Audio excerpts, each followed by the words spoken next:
Kakinada rural MLA పంతం Venkateswararao alias Nanaji మా నాయకుడు జగన్మోహన్ రెడ్డి మీద వాడు ఈడు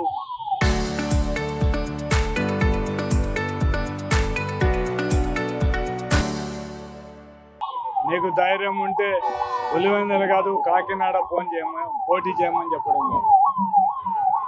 వెంకటేశ్వరరావుకు ఒకటే విజ్ఞప్తి చేస్తాను, జగన్మోహన్ రెడ్డి పార్టీ తరఫున నిలబడే ప్రతి ఒక్క క్యాండిడేట్ కూడా జగన్మోహన్ రెడ్డితోనే సమానం. జగన్మోహన్ రెడ్డి ఆయన మీదనే ఆయన బొమ్మ పెట్టుకొని ఆయన మీదనే గెలిచేటప్పుడు ఖచ్చితంగా జగన్మోహన్ రెడ్డి నిలబడినట్టే తప్ప ఇంకోటి లేనే లేదు. నీకు అంత ఏదన్నా నువ్వు చాలా చంద్రబాబు కంటే లేకుంటే పవన్ కళ్యాణ్ కంటే చాలా గ్రేట్ లీడరు అనుకుంటే నువ్వు ఆంధ్రప్రదేశ్లో ఎక్కడైనా పోటీ చేయగానే నువ్వు మా నాయకుడిని మాట్లాడే అర్హత నీకు లేదు. నువ్వేదో వాడు ఈడనమాట. కనీసం మీ తల్లిదండ్రులు నేర్పిన సంస్కృతి ఇదే నీకు. కాకినాడ రూరల్ ప్రజలు నిన్ను ఎమ్మెల్యే గెలిపించింది ఈ విధంగా మాట్లాడినాక ఒక్కసారి ఆలోచన చేసుకోండి. నువ్వుగినే చేయలేకపోతే నీ తోలు మేము వచ్చి మళ్ళీ తీస్తాం, మాకేం అభ్యంతరం లేదు. మీరు మాట్లాడే మాటలు చాలా కేర్ఫుల్గా మాట్లాడండి. ఇంకొకరేమో మొత్తం మేము ఇండస్ట్రీలో బాగా డెవలప్ చేస్తున్నాం. అయ్యా మాట్లాడే నాయకులారా ఒక్కసారి ఆలోచించండి. మీ చంద్రబాబు నాయుడు 2014 నుంచి 2019 వరకు కూడా సెంట్రల్ గవర్నమెంట్లో మీరు భాగస్వామ్యుల నుండి కూడా ఇండస్ట్రియల్ కార్డర్ తీసుకురాని చేత కానీ మీరు ఇండస్ట్రీల గురించి మాట్లాడే అర్హత మీకు లేదు. మా నాయకుడు జగన్మోహన్ రెడ్డి గారు వచ్చిన తర్వాతనే ఓరకల్లును హైదరాబాదు బెంగళూరు ఇండస్ట్రియల్ కార్డర్ తీసుకొచ్చిన ఘనత మా నాయకుడు జగన్మోహన్ రెడ్డి తప్ప మీరేంది మాట్లాడతారు? రండి, మేము మాట్లాడడానికి సిద్ధంగా ఉన్నాం. మీరేదో చాలా చెప్తున్నారు, మేము అట్లా చేస్తున్నాం ఇట్లా చేస్తున్నాం. మీరేం చేస్తామని చెప్తాను. రాంభూపాలి 2019 నుంచి 2024 వరకు ఏ రైతు భూముల కోసం రోడ్డు ఎక్కని పరిస్థితి. ఈరోజు ఏందో చూడండి, మొత్తం కమిషన్లు తీసుకొని రైతులకు భూములు, వాళ్ళకు రైతులతో పాపం వాళ్ళకి ఎంతో కొంత డబ్బులు ఇవ్వని పరిస్థితిలో మీ రాజ్యంలో అంటే మా రాజ్యంలో డైరెక్ట్గా ఎవడు సాగులు అంటే వాళ్ళకి ఆ పార్టీ ఈ పార్టీ అనుకుంటా డబ్బులు ఇచ్చిన ఘనత ఈ కాడసాని రాంభూపాలి.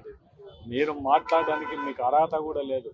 ఇండస్ట్రీలన్నీ కూడా మా నాయకుడు మనకు బెంగళూరు హైదరాబాద్ ఇండస్ట్రియల్ కార్డర్ తీసుకొచ్చిన నాయకుడు మా నాయకుడు జగన్మోహన్ రెడ్డి. మీరేదో మాట్లాడుతున్నారు, ఏదో మాట్లాడేది ఒక్కసారి ప్రజలకు నిజాలు తెలుసు. మీరేదో తొందరపడి మాట్లాడితే చూసి ఎవరికి ఇంతవరకు కూడా మీకు సమాధానం చెప్పాలనే ఉద్దేశంతో ఇది మాట్లాడడం జరుగుతుంది. ఇంకా మీరు ఏదైనా చేస్తారని చెప్పండి. మీరు ఇచ్చే ఇండస్ట్రీలో తెలుగుదేశం వాళ్ళకు తప్ప ఇంకొకటి తెలుగుదేశం నాయకులే పనిచేయాలి, తెలుగుదేశం కార్యకర్తలే దాంట్లో ఉద్యోగాలు చేయాలి. మీరు లెటర్లు ఇస్తేనే ఉద్యోగాలు ఇవ్వాలి. రేపు ఇండస్ట్రీస్ వాళ్ళ ఇండస్ట్రీ యాజమాన్యాన్ని కూడా విజ్ఞప్తి చేస్తున్నాం. మీరు ఓవర్ యాక్షన్ చేసి భూములు కోల్పోయిన రైతుల పిల్లలకి ఉద్యోగాలు ఇవ్వకుంటే లోకల్ ఏరియాలో ఉండే 70% ఉద్యోగాలు ఇవ్వకపోతే మాత్రం మళ్ళా మేము అధికారంలోకి వచ్చిన తర్వాత కూడా మిమ్మల్ని మాత్రం వదిలిపెట్టే ప్రసక్తే లేదు. ఇప్పటికైనా ఇండస్ట్రీ రావాలని మేము కోరుకుంటున్నాం తప్ప పొరపాటున మిమ్మల్ని ఏదనేది కానే కాదు. కానీ కేవలం ఒక్కరికి లాభం చేకూర్చే విధంగా చేస్తే మాత్రం మిమ్మల్ని ఏ ఇండస్ట్రీలను కూడా క్షమించే ప్రసక్తే లేదు. ఎవరైతే భూములు కోల్పోయిన రైతున్నారో వాళ్ళ పిల్లలకు ఉద్యోగాలు ఇవ్వండి.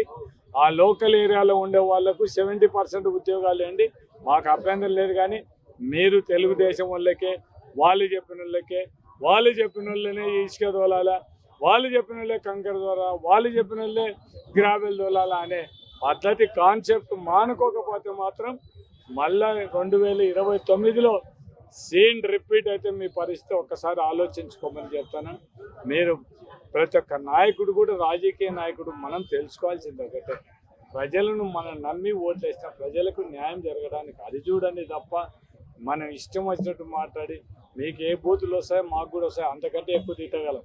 కానీ మన సంస్కృతి, మనం ఒక రాజకీయ నాయకులు ఒక ఆదర్శంగా ఉండాల్సిన మనమే ఈ విధంగా తిట్టు మాట్లాడితే పరిస్థితి ఏంటనేది ప్రతి ఒక్కరు నేర్చుకోవాలి.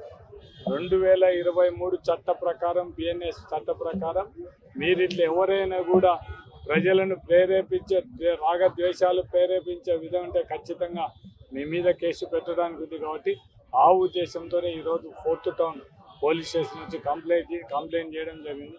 ఎవరైతే ఇది మాధ్యమాలలో వీళ్ళు ప్రచారం చేస్తున్నారో వాళ్ళ మీద కాకినాడ రూరల్ ఎమ్మెల్యే పంతం వెంకటేశ్వరరావు అలియాస్ నానాజీ మీద యాక్షన్ తీసుకోమని ఈరోజు 4th టౌన్ పోలీస్ స్టేషన్లో కంప్లైంట్ చేయడం జరిగింది. ఇందుకు వచ్చిన మా నాయకులకు, పత్రికా విలేకరులు, మీడియా మిత్రులకు అందరికీ కూడా నా ఉదయపూర్వక కృతజ్ఞతలు తెలియజేస్తాను.